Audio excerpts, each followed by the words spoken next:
51 काम में मौलिक कर्तव्य जोड़े गए।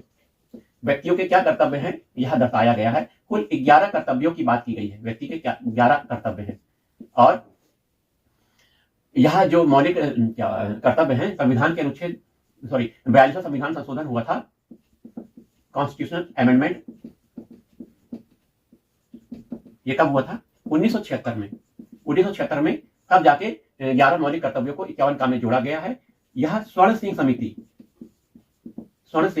समिति की सिफारिशों के आधार पर मौलिक कर्तव्य जोड़े गए हैं। वहीं भारतीय संविधान की दूसरी अगली विशेषता यह है कि भारत एक संप्रभु राष्ट्र होगा। भारत एक संप्रभु राष्ट्र। भारत की संप्रभुता के बारे में आप जानते हैं ना। संप्रभु क्या है? भारत अपने आंतरिक और बाह्य मामलों में निर्णय लेने के लिए स्वतंत्र है। किसी बाह्य शक्ति के अधीन अंतर्गत भारत कोई निर्णय नहीं लेगा। अपने निर्णय वह स्वयं लेगा। कौन से निर्णय? आंतरिक मामले और बाह्य मामलों में भारत स्वतंत्र है। यही भारत की संप्रभुता है। तो भारत एक संप्रभु राष्ट्र है जिसका वर्णन भारत के संविधान की प्रस्तावना में देखने को मिलता है। यह संविधान की बहुत बड़ी विशेषता है। वहीं भारत एक पंथ निरपेक्षता कहा गया, धर्म निरपेक्षता क्या कहा गया है? भारत एक पंथ निरपेक्ष धर्म निरपेक्ष राष्ट्र है। धर्मनिरपेक्ष राष्ट्र है। धर्मनिरपेक्षता पंथ निरपेक्षता भारत के संविधान की विशेषता है, जो कि भारत की प्रस्तावना में आपको देखने को मिलता है। वही मौलिक अधिकार में भी आपको देखने को मिलता है धर्मनिरपेक्षता। धर्मनिरपेक्ष पंथ निरपेक्षता का मतलब है कि भारत का कोई अपना कोई धर्म नहीं है। भारत सभी धर्मों का समान रूप से पालन करेगा, अपना कोई धर्म न होने के साथ साथ।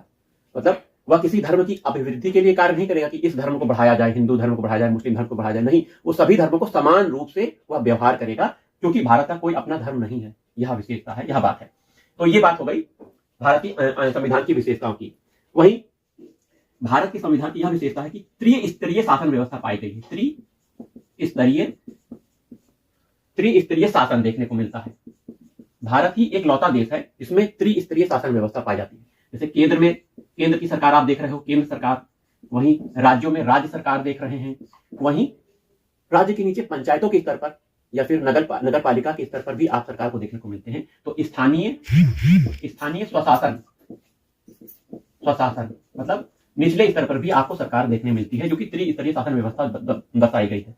तीनों का वर्णन संविधान में किया गया है। केंद्र सरकार का वर्णन किया गया है, राज्य सरकार के कार्यप्रणाली कार्यकलापों का वर्णन किया गया है। वही स्थानीय स्वशासन भी संविधान संशोधन द्वारा 73वां संविधान संशोधन और 74वां संविधान संशोधन करके जोड़ा गया था 1992-93 में।